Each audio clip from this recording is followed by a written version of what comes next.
Salmo 66. Yo suelo darle a cada salmo mi propio título. No le doy el título que recomienda la Biblia Reina Valera, sino le doy mi título. Y yo le he puesto a este salmo por título de la prueba a la abundancia. Y la estructura de este libro no es quiásmico, este salmo es estrófico, se divide por estrofas. Presenta 2 divisiones naturales y 5 estrofas. En el bosquejo vemos que los primeros 12 versículos es un clamor nacional, porque está en plural.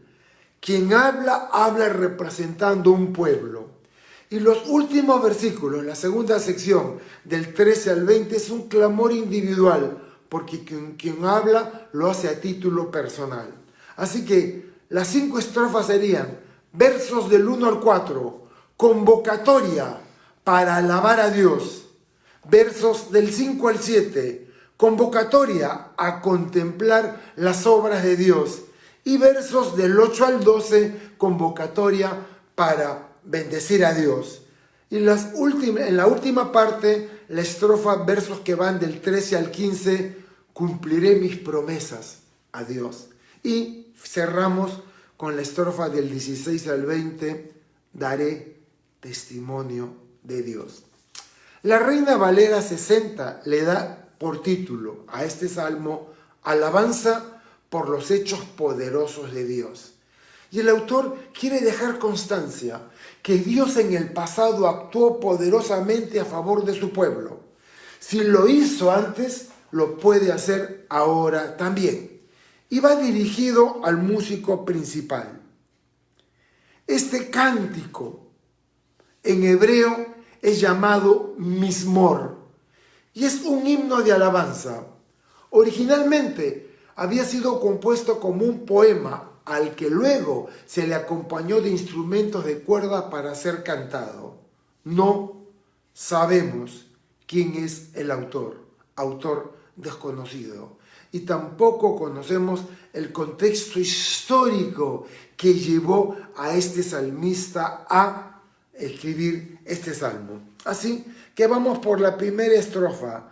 Convocatoria para alabar a Dios. Aclamad a Dios con alegría toda la tierra. Y el salmo invita a toda la tierra a cantar, a aclamar y a darle glorias a Dios con alabanzas. Y ahora, no se trata solo del pueblo de Israel, la invitación es a todos aquellos que quieran unirse y todos aquellos que creen en Él, vengan, vamos, juntos a alabar y a cantar a nuestro Dios. Es un llamado universal a la humanidad completa, representada en la imagen de toda la tierra. Y este salmo empieza con grito de júbilo, con voces de alegría. El salmo anterior, el 65, más bien empieza en silencio, pero el de acá empieza con júbilo. Y en realidad, el servicio a Dios no es un funeral, sino es una fiesta. Cuando venimos a la casa de Dios hay alegría, hay gozo. Y se recalca la importancia de la adoración comunitaria. Por eso no creemos en cristianos que como lobos solitarios no se congregan, no participan de una iglesia. Somos gregarios, necesitamos acompañarnos, necesitamos estar juntos y alabar a Dios. El Salmo 98:4 en la Reina Valera contemporánea dice: canten alegres al Señor, habitantes de toda la tierra. Levanten la voz, aplaudan y canten salmos. Y yo quiero hacerles una pregunta. El servicio no empieza a las 10:30 en nuestro canal de Facebook, no, empieza a las 10 en punto en nuestro canal de YouTube. Y hoy tuvimos una alabanza gloriosa. Si ustedes se habrán enterado, anunciamos el estreno del servicio de alabanza, se estrenó a las 10 en punto. Y todos los que entran al canal de YouTube podemos chatear, podemos conversar entre nosotros. Y me daba un gozo ver cada una de las personas que entraban.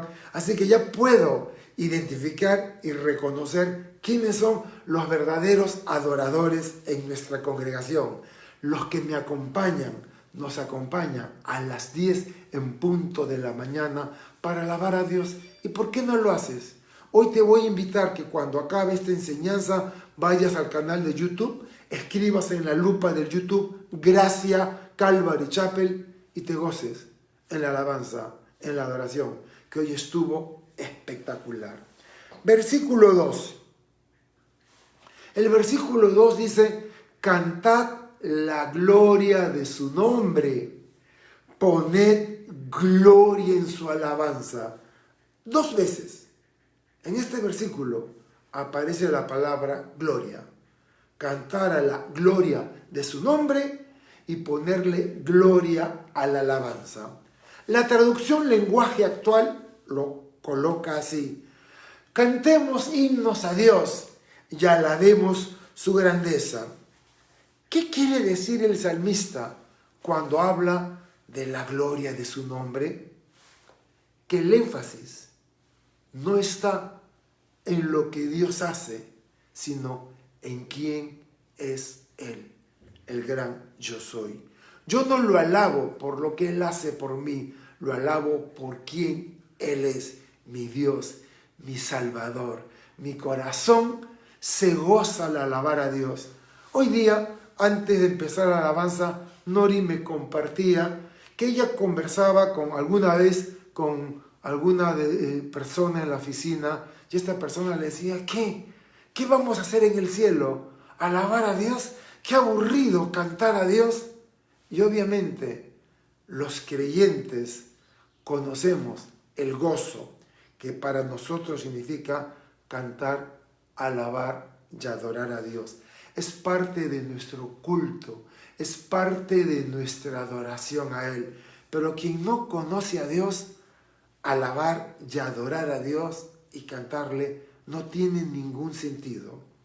Pero esta debería ser la norma para toda nuestra adoración, que hagamos glorioso su nombre, que lo alabemos de todo corazón. Y el Salmo 29, en el versículo 2 decía: ríndanle la gloria digna de su nombre. Y el nombre del Señor describe su carácter, de modo que honrar el nombre de Dios es honrarlo a Él. Es más, yo quiero recomendarles, ustedes, estudiosos de la Biblia, que quieren más y más cuando estudiamos la Biblia, te recomiendo que hagas un estudio de los nombres de Dios en la Biblia. Puedes colocar en internet los nombres de Dios en la Biblia y vas a quedar sorprendido de todo lo que descubras cuando veas todos los nombres con los que Dios se presenta. Nos habla de su carácter, nos habla de quién es Él. Y una vez que hayas entendido todo lo que involucra dar gloria al nombre de Dios, al igual que el Salmo 100, cantad alegres a Dios, habitantes de toda la tierra. Versículo 3. El versículo 3 dice: decid a Dios cuán asombrosas son sus obras. Por la grandeza de tu poder se someterán a ti tus enemigos. Y las obras de Dios son tan portentosas que sus enemigos, al contemplar su gran poder, se rinden. En Isaías, capítulo 2, versos del 17 al 19, leemos: la altivez del hombre será abatida, la soberbia de los hombres será humillada. Solo el Señor será exaltado en aquel día, y se meterán en las cavernas de las peñas, en las aberturas de la tierra, por la presencia temible del Señor, por el resplandor de su majestad, cuando Él se levante para castigar la tierra. El pastor Fernando los días martes está compartiendo el libro de Apocalipsis. Este martes va a seguir desarrollando el capítulo 13, donde se habla de la marca de la bestia, el 666. Los animo. Martes 5 de la tarde estudiamos el libro de Apocalipsis y lunes 5 de la tarde con el pastor Iván estudiamos el Evangelio según San Juan. Ahora, somos nosotros los que necesitamos caer en cuenta de la grandeza de nuestro Dios. Por eso sus obras son asombrosas. Y es curioso ver cómo en tiempos de crisis la gente se vuelca a las iglesias. Antes no les importaba Dios, sin embargo, ahora lo buscan. Y quiero tocar un tema sensible. No es fácil estar encerrados en casa. Nori y yo salimos muy poco, salimos para lo necesario. Y hay estrés, hay cansancio, hay fatiga, hay hipersensibilidad. Y es en momentos como estos que tenemos que ser sensibles a las necesidades de las otras personas. Y es en momentos como estos no tomar las cosas tan personales. Dale a las otras personas que viven contigo el beneficio de la duda. No hacen las cosas para molestarte ni para irritarte. La situación es difícil. No es natural estar tanto tiempo encerrados en la casa. Extraño ir a la iglesia. Extraño ponerme en el descanso de la escalera cuando acaba el servicio mientras ustedes suben. Extraño saludarlos, ver sus rostros. Extraño darles un abrazo. Sin embargo, las circunstancias que estamos viviendo son diferentes. Vivimos un tiempo único. Lo más parecido se experimentó hace 100 años, en 1917, 18, 19, con la gripe española. Pero esto es nuevo para nosotros. Las obras de Dios deberían dar una sensación de asombro a las personas. Me encanta el Salmo 19. El Salmo 19 lo escribe una persona asombrada con Dios y dice: los cielos cuentan la gloria de Dios y el firmamento anuncia la obra de sus manos.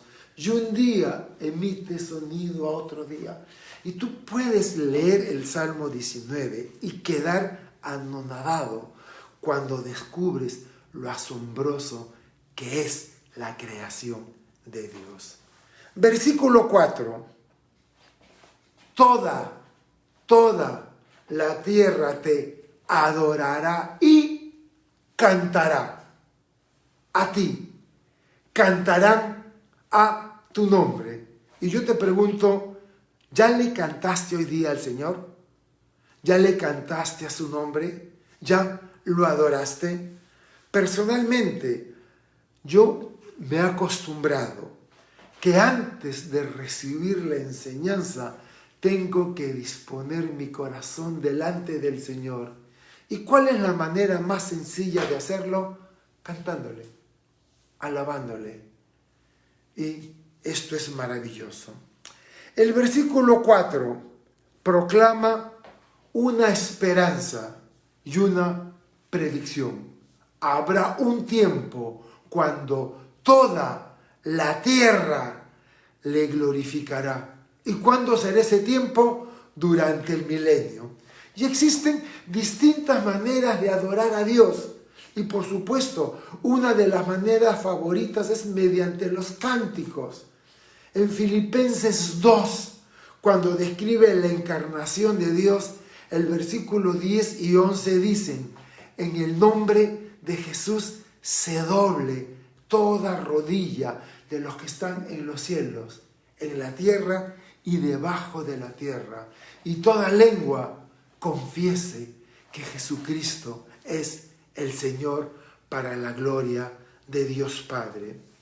Cuando leía el comentario de William MacDonald respecto al Salmo 66, él afirma que este salmo nos da la letra de la canción de adoración universal a Dios.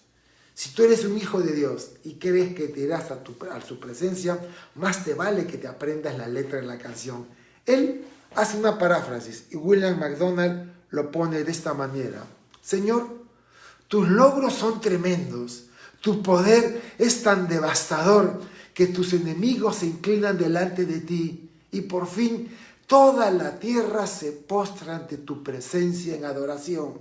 En todo lugar la gente alaba tu nombre con cánticos.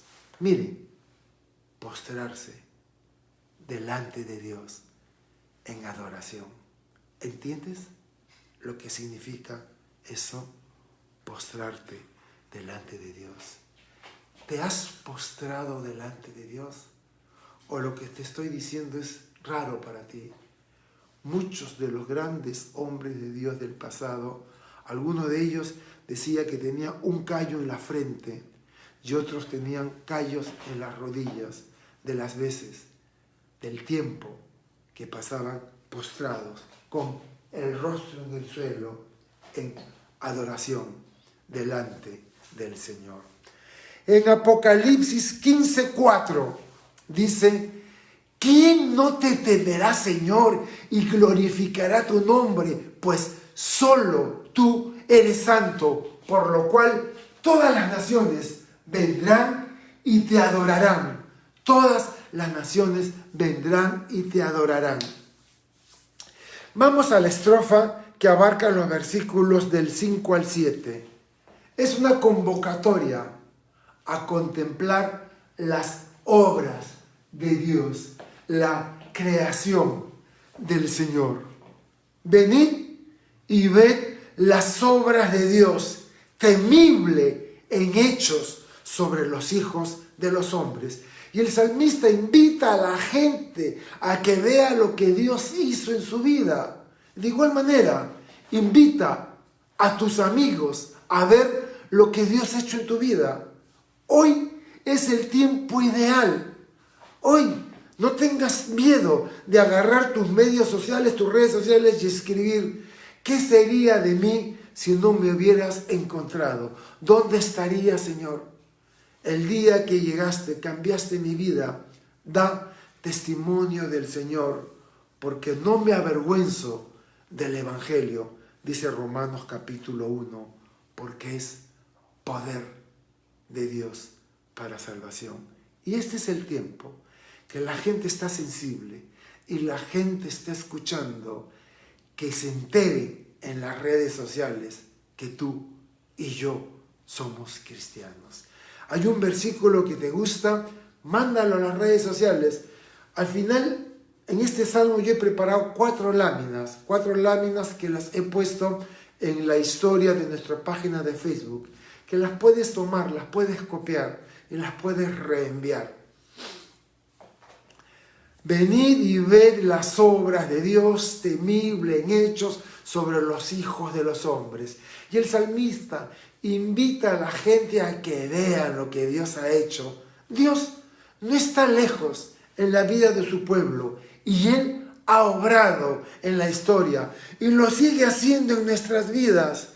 Es una invitación a que los hombres contemplen los hechos sorprendentes que Dios ha hecho por su pueblo. El Salmo 99 lo decía: alaben tu nombre, grande y temible, Él es santo. Y el versículo 6 nos vuelve al pasado, a 2 eventos, a 2 tiempos épicos, donde se pudo ver la gloria de Dios manifestada en la naturaleza. Salmo 66:6. Volvió el mar en seco, y por el río pasaron a pie. Allí, en él, nos alegramos. Y la primera referencia nos habla cuando los hijos de Israel abandonaron Egipto, con la intervención milagrosa de Dios a través de las 10 plagas, y cómo Dios abrió el mar rojo para que ellos pasaran por seco. Éxodo 14:21. Extendió Moisés su mano sobre el mar e hizo Jehová que el mar se retirase por recio viento oriental toda aquella noche. Volvió el mar en seco y las aguas quedaron divididas. Y la segunda referencia nos habla cuando Josué cruzó el Jordán para tomar posesión de la tierra prometida. Josué, capítulo 3, versos del 14 al 17. Aconteció cuando partió el pueblo para pasar el Jordán y los sacerdotes que llevaban el arca entraron en él. Las aguas que venían de arriba se detuvieron y las que descendían se acabaron. Fueron divididas y el pueblo pasó en dirección de Jericó. Y los sacerdotes estuvieron en seco, en medio del Jordán, hasta que todo el pueblo pasó el Jordán en seco. Y estas intervenciones divinas causaron gozo en el pueblo. Versículo 7. Él, nuestro Dios, señorea con poder para siempre, y sus ojos atalayan sobre las naciones, y los rebeldes no serán enaltecidos. Dios tiene el control de lo que ocurre. Nada pasa sin su consentimiento. Dios lo permite. En Daniel 4:35 dice: todos los habitantes de la tierra son considerados como nada, y Él hace según su voluntad en el ejército del cielo y en los habitantes de la tierra, y no hay quien detenga su mano y le diga: ¿qué haces? Dios es soberano. Todo lo que el hombre hace también queda descubierto delante de sus ojos. Dios todo lo ve. El Salmo 33, versículo 13 al 15 dice: desde los cielos miró el Señor, vio todos los hijos de los hombres. Desde el lugar de su morada miró sobre todos los moradores de la tierra. Él formó el corazón de todos ellos. Atento está a todas sus obras. Y en toda la Biblia se da énfasis recurrente que Dios humilla a los soberbios y exalta a los humildes. Así, tienes dos opciones para estar delante de Dios: erguido, orgulloso, o postrado en adoración. Si eres orgulloso, Dios te humillará. Pero si vienes humilde delante de Él, Dios te exaltará. Tú decides. Hay muchos hombres que son orgullosos delante de Dios. Y acá llegamos al corazón. El corazón de este salmo se encuentra en esta parte, en los versículos del 8 al 12. Bendecid pueblos a nuestro Dios y haced oír la voz de su alabanza. Vean cuántas veces este salmo enfatiza en alabar, en adorar y en cantar a Dios. Dios busca adoradores. Juan 4:24. Dios es espíritu, y los que le adoran en espíritu y en verdad es necesario que le adoren. La importancia de preparar nuestros corazones con la alabanza para dirigirnos al Señor. Versículo 9. Él, Dios, es quien preservó la vida a nuestra alma y no permitió que nuestros pies resbalasen. Precioso. Él preservó la vida de nuestra alma y no permitió que nuestros pies resbalasen.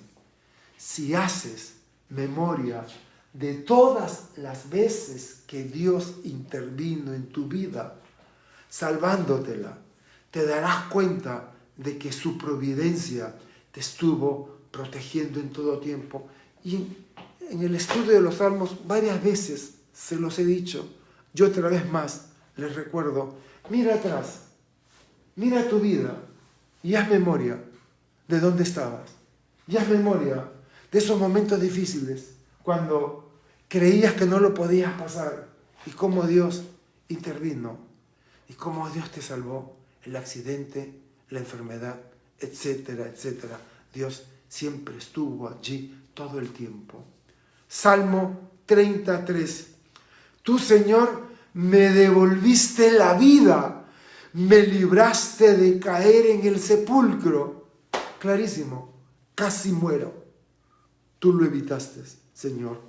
Y literalmente evitó que cayéramos, pues Él nos sostuvo. Y uno de los salmos que vamos a estudiar va a ser el Salmo 121, pero todavía no. Me encanta el Salmo 121.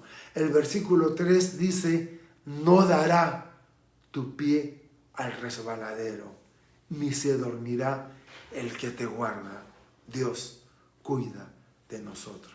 Y ahora, el versículo que les voy a leer probablemente no les guste y no se suele enseñar, pero vamos a leerlo juntos. Yo he preparado incluso una lámina con este versículo. Porque tú nos probaste, oh Dios, nos ensayaste como se afina la plata. Y este es un versículo revelador. Tenemos que ser probados para que Dios pueda sacar lo mejor de nosotros. No existe otra manera. Tenemos que ser probados. Job, y ustedes conocen la historia de Job, un hombre íntegro y lo que le tocó vivir. Job, en Job 23:10, él lo pone con estas palabras: mas él conoce mi camino, me probará y saldré como oro. Y si estás familiarizado con la metalurgia, sabrás cómo es que un orfebre trabaja la pureza de los metales.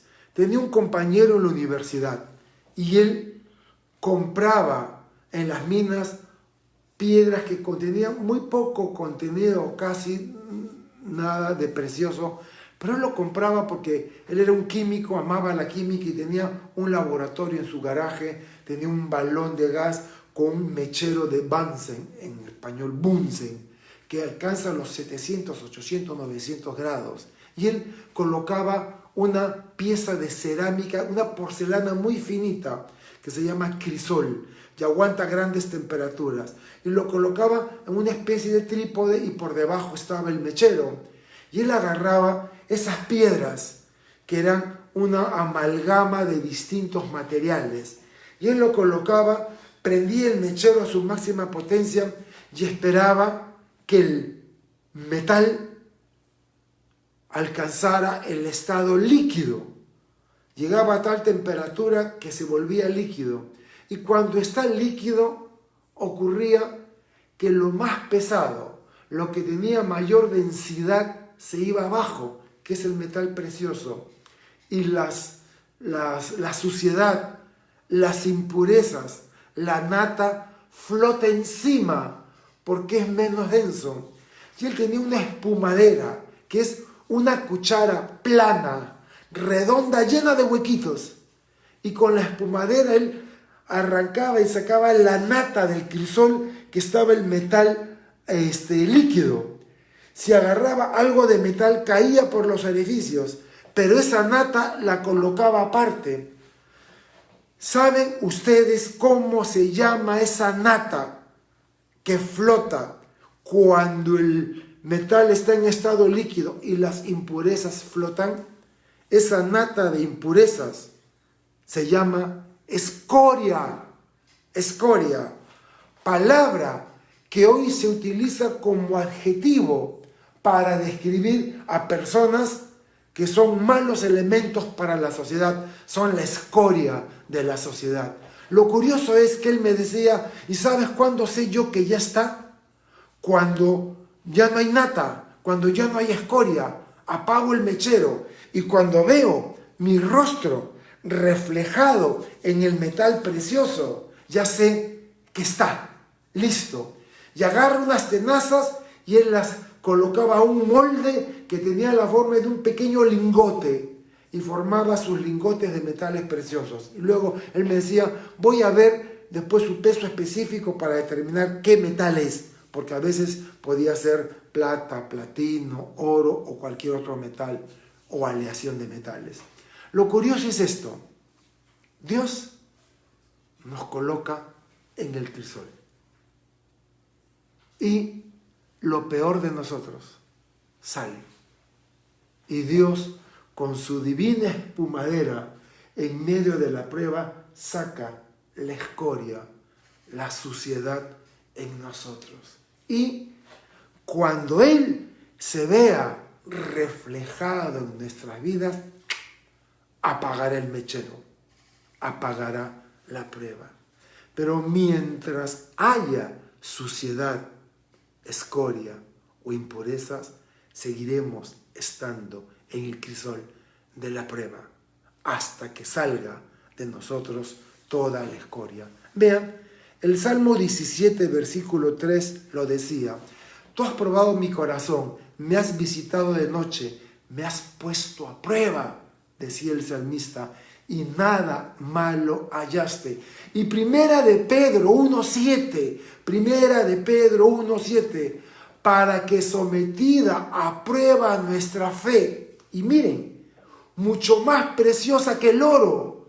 Y hablando del oro dice, el cual, aunque perecedero, se prueba con fuego, igual nosotros, nuestra fe, cuando sea probada, sea hallada en alabanza, gloria y honra cuando sea manifestado Jesucristo. El día que veas a Jesús va a ser importante que las pruebas hayan sacado lo mejor de ti y que no haya escoria en tu vida delante del Señor. Versículo 11. Nos metiste en la red, pusiste sobre nuestros lomos carga pesada, dice el salmista. Pero me llama la atención que dice, nos metiste en la red. En esa época no existía la pólvora y la mejor manera para atrapar animales era colocándoles una trampa. Pero si leemos atentamente el texto veremos que es Dios quien nos coloca la trampa. Nos metiste en la red. La red en su mayoría era para aves. Querían agarrar un pavo silvestre, un pavo real, colocaban la trampa, la ave se quedaba enredada en la trampa y así era como la podían sacar. Pero yo pregunto, ¿por qué el salmista dice, nos metiste en la red? ¿Cuál podría ser la razón de esto?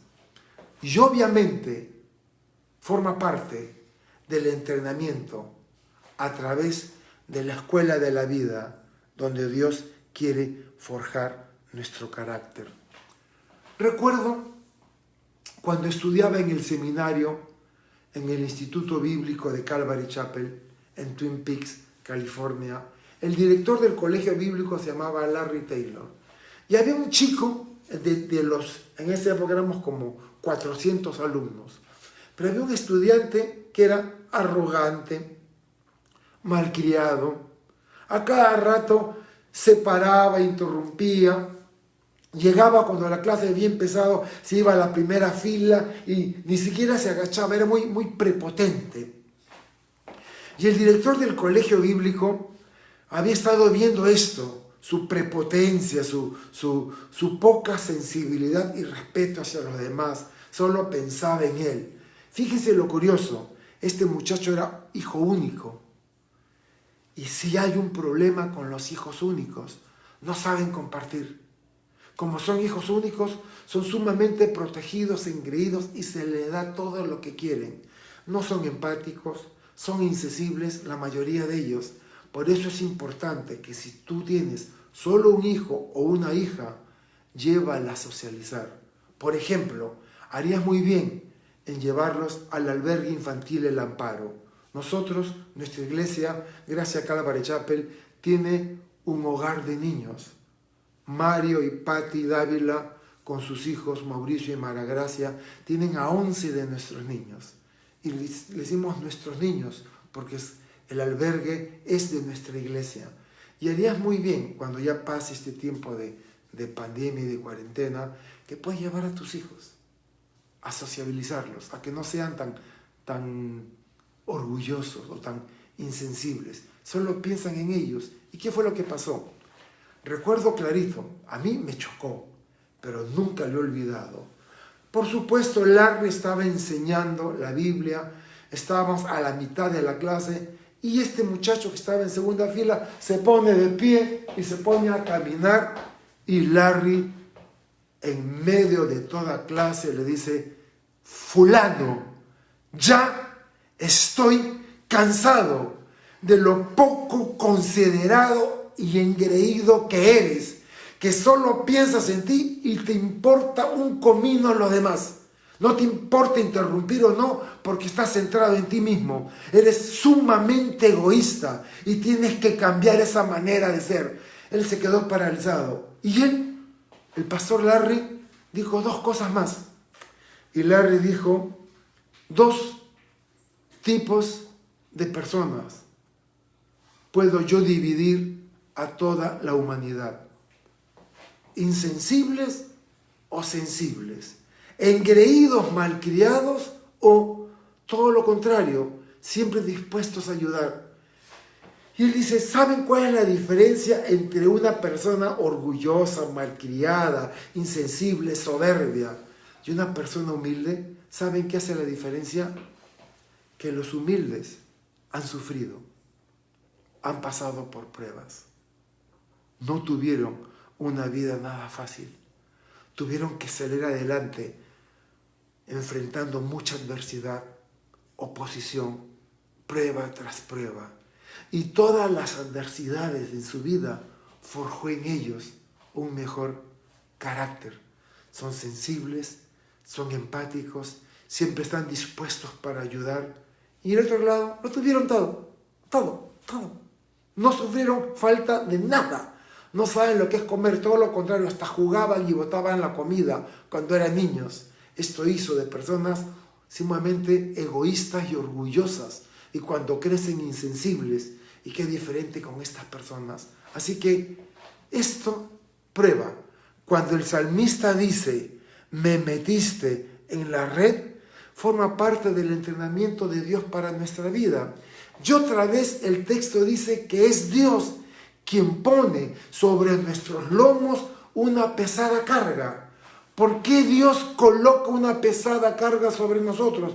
¿Por qué no aligera la carga? Y quiero llevarlos a uno de mis versículos favoritos. Hace tiempo que no los leo. Si tienes tu Biblia, me gustaría que me acompañaras al Evangelio según San Mateo, capítulo 11. Y quiero leer con ustedes los últimos versículos de Mateo 11, los últimos 3 versículos.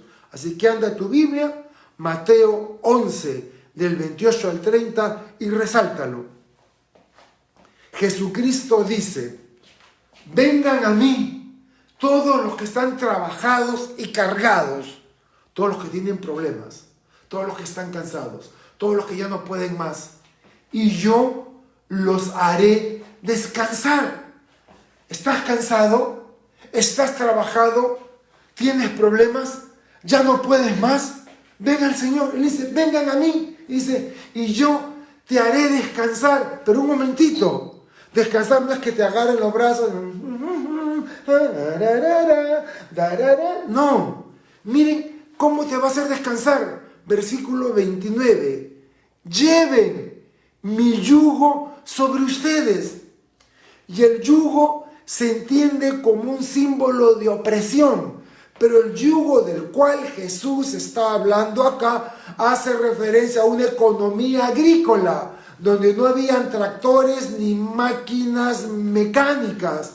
Y el trabajo duro en las faenas del campo lo hacía la fuerza bruta del toro, del animal. Así que agarraban 2 bueyes, un buey joven, sin experiencia, y un buey maduro, un buey con experiencia en el arado. Y de un tronco de madera se hacía 2 curvaturas, se cortaba el palo de madera para que diera espacio a los cuellos de ambos bueyes.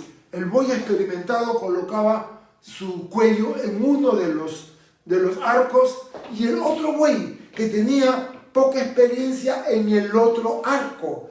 Y los dos bueyes estaban atados al yugo. Si el buey joven, si el buey inexperto quería irse a otro lugar, el buey viejo lo traía otra vez al camino. Así que el yugo era para formar al buey joven. Y Jesús dice, lleven mi yugo sobre ustedes. Ojo, aprendan de mí, dice Jesús. ¿Por qué? Que soy manso y humilde de corazón.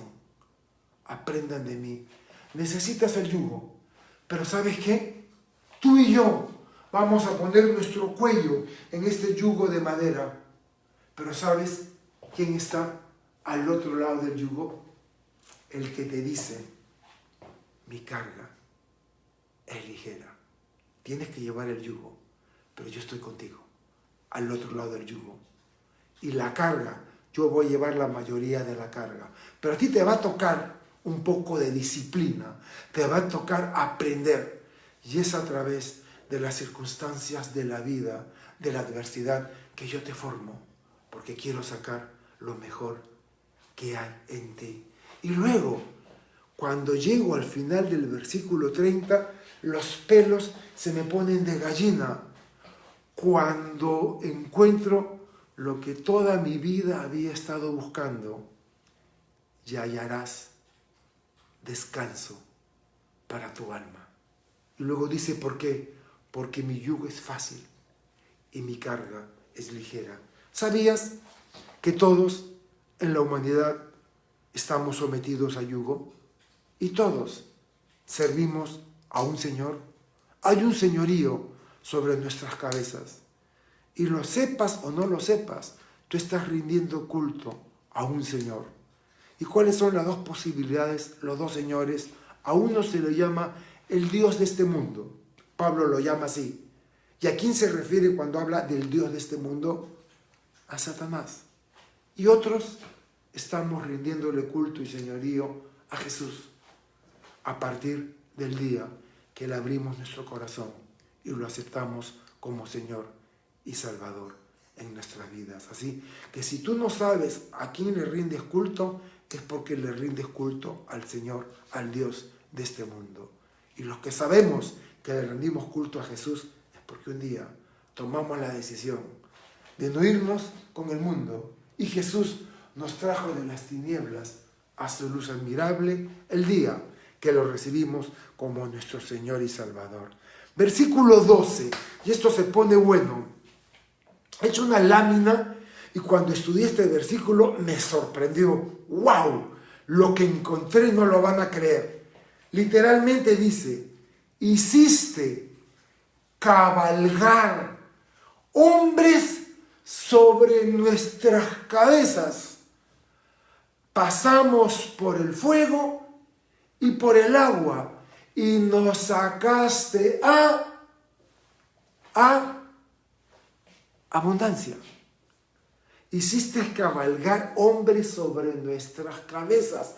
Pasamos por el fuego. El día de hoy, la costa pacífica de los Estados Unidos, los estados de Washington, Oregon y California están soportando uno de los incendios más severos de toda su historia. Oremos por las familias que se encuentran atrapadas en el fuego y aquellas que lo han perdido todo.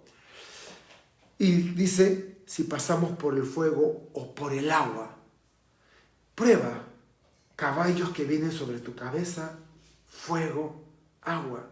Pero todo esto que nos hiciste pasar fue para sacarnos en abundancia. Se dice que el famoso Gengis Khan, el líder mongol, solía enterrar a sus enemigos hasta el cuello y luego hacía cabalgar a sus caballos con sus jinetes por encima de las cabezas de las personas. Dicen que esta costumbre se puede trazar incluso hasta Babilonia. Ahora, quiero por un momento que imagines esta escena. ¿Has estado cerca de caballos? ¿Alguna vez has ido a un hipódromo o a una granja de caballos? ¿Alguna vez has sentido cómo retumba el piso por los cascos de los caballos? Es más, los antiguos indios apaches en Norteamérica podían poner su oído en la tierra y poder descifrar de dónde a dónde era que se estaban moviendo los caballos, porque el peso del caballo y la fuerza de sus cascos hacen un tamborileo que se siente retumbar la tierra. Ahora imagínate, te han atrapado tus enemigos y te han enterrado hasta el cuello, así que estás enterrado hasta el cuello, y de repente ves, asombrado, que viene un rebaño, que viene un grupo de caballos cabalgando velozmente hacia ti, y puedes sentir el impacto en la tierra y los caballos que vienen sobre ti, y lo único que te queda es cerrar los ojos y decir: Señor, permite que ningún caballo me agarre. Y esta es la idea. Pasamos por los caballos del enemigo, por el fuego y el agua. Sufrimos peligros y pruebas interminables. Pero quiero leerte uno de mis versículos favoritos de la Biblia. Sí, yo sé, tengo muchos versículos favoritos, no importa, este es otro más. Agarra tu Biblia, agarra tu resaltador amarillo y busca Isaías 43, versículo 2. Isaías 43, 2. Puedes hacer una lámina de este versículo. Cuando lo compartía con mis caballeros, uno de ellos hizo la lámina de este versículo, me encantó. Isaías 43, 2. Cuando pases por las aguas, yo estaré contigo, y si por los ríos, no te ahogarán. Cuando pases por el fuego, no te quemarás, ni la llama arderá en ti. ¿Por qué? Porque yo, el Dios tuyo, el Santo de Israel, soy tu Salvador. ¡Uh! Es mi Salvador. ¿Qué más puedo decir? No me asusta la adversidad. No me asusta el confinamiento. No tengo certeza de muchas cosas, pero algo sí sé, que mi Dios, el Santo de Israel, es mi Salvador. Y Él cuidará de mí. Y Él permite que pase por cosas que van a sacar lo mejor de mí. Que Él pueda sacar la escoria de mi vida. Y el Señor nos ha hecho promesa respecto a las aflicciones y sufrimientos. Dos de mis versículos favoritos en el libro de Romanos capítulo 8 es Romanos 8:18 y Romanos 8:28.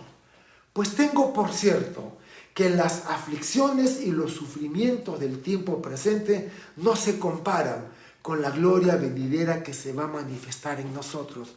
Las pruebas, los sufrimientos, el dolor, la pérdida y la desgracia no se comparan con la gloria que estás a punto de experimentar. Y 2, versículo 28.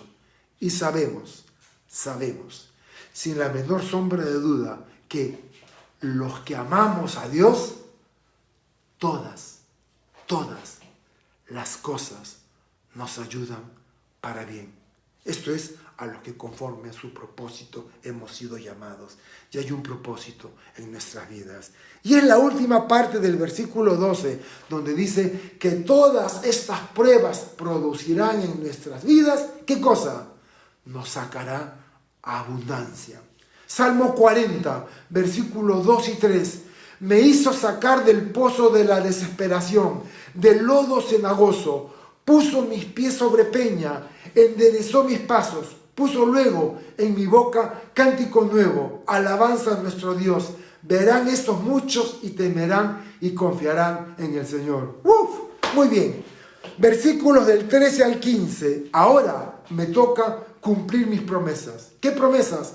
Las que le hice al Señor cuando en la prueba le pedí que interviniera. Versículos 13 y 14 del Salmo 66. Entraré en tu casa con holocaustos. Te pagaré mis votos que pronunciaron mis labios y habló mi boca cuando estaba angustiado. Y esto lleva al salmista a cumplir las promesas que le hizo a Dios cuando pasaba por la crisis. Eclesiastés 5:4-5. Y un consejo. El libro de Eclesiastés lo escribió Salomón. Y este es un consejo para toda la vida. Cuando a Dios haces promesa, no tardes en cumplirla, porque Él no se complace en los insensatos. Cumple lo que prometes, y es mejor que no prometas y no que prometas y no cumplas. Salmo 116, 18. Voy a cumplirte mis promesas en presencia de todo tu pueblo. Versículo 15. Holocaustos de animales engordados te ofreceré, con sahumerio de carneros te ofreceré sacrificios bueyes y machos cabríos. Y los salmos pusieron énfasis en la actitud del corazón al adorar a Dios. Aún en los sacrificios podías hacerlo con un motivo incorrecto o con un corazón sincero. Vean lo que el profeta Miqueas habla respecto a los sacrificios y al corazón. Miqueas 6, versículos del 6 al 8. ¿Con qué me presentaré ante el Señor y adoraré al Altísimo? ¿Me presentaré con holocaustos? ¿Se agradará de millones de carneros o arroyos de aceite? Daré mi primogénito por mi rebelión, el fruto de mis entrañas por el pecado de mi alma. Y este versículo, Miqueas 6, 7, nos habla del aborto. Del aborto.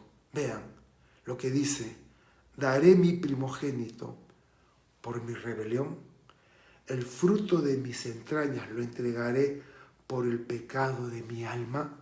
Y hoy día, mucha gente, para poder pecar, para tener sexo sin ningún tipo de restricción, es necesario que puedan aprobarle el aborto, para que todo lo indeseado sea eliminado. Y nunca en la historia de la humanidad se habían sacrificado tantos niños a la diosa del sexo, a Cera, o a Moloch, el dios de la autogratificación. Porque el aborto, que en muchas partes del mundo es despenalizado, es asesinar a un ser al cual Dios le dio la vida. Y termina el versículo 8 cuando dice: Él te ha declarado lo que es bueno, Dios. ¿Y qué pide Dios de ti? Solo hacer justicia, amar misericordia y humillarte delante de tu Dios. Así que mejor que los sacrificios, haz justicia, sé justo, ama la misericordia, sé sensible y delante de Dios humíllate. Con los caballeros en el desayuno todos los sábados a las 7 de la mañana me reúno con cerca de 15 a 20 caballeros y estamos estudiando el libro del pastor Gail Erwin que se llama El estilo de Jesús. Y él dice que la pirámide de Jesús está invertido. El más grande de todos, dice Jesús, es el que está abajo, el siervo de todos. Y terminamos con la última estrofa, versículos del 16 al 20. Daré testimonio de Dios. Venid, oíd todos los que teméis a Dios, y contaré lo que ha hecho mi alma. A Él clamé con mi boca y fue exaltado con mi lengua. Y este versículo nos habla la importancia de dar un testimonio personal de lo que el Señor está haciendo en nuestras vidas. Habla, cuenta lo que has aprendido, comparte de Dios. Segunda de Timoteo 1:8, no te avergüences de dar testimonio de nuestro Señor, ni de mí, preso suyo, sino participa de las aflicciones por el Evangelio según el poder de Dios. Y me encanta esto, participa de las aflicciones por el Evangelio. Pero ¿cómo las participas? Según el poder de Dios. Pasamos por las aflicciones con el poder de Dios. Versículo 18. Bueno, al ser consciente de lo que Dios ha hecho en mi vida, me lleva a alabarlo y exaltarlo. Versículo 18. Si en mi corazón hubiera yo mirado a la iniquidad, el Señor no me habría escuchado. Y la importancia de tener la actitud correcta en el corazón. 2 versículos, Isaías 59:2. Pero sus iniquidades han hecho división entre ustedes y su Dios, y sus pecados han hecho ocultar de ustedes su rostro para no ver. Juan 9:31. y sabemos que Dios no oye a los pecadores. Pero si alguno es temeroso de Dios y hace su voluntad, a ese oye. Por eso, la primera parte en toda oración tiene que ser la confesión, para estar a cuentas con Dios. Versículo 19. Mas ciertamente me escuchó Dios y atendió a la voz de mi súplica. Qué hermosa certeza, saber que Dios nos escucha y responde.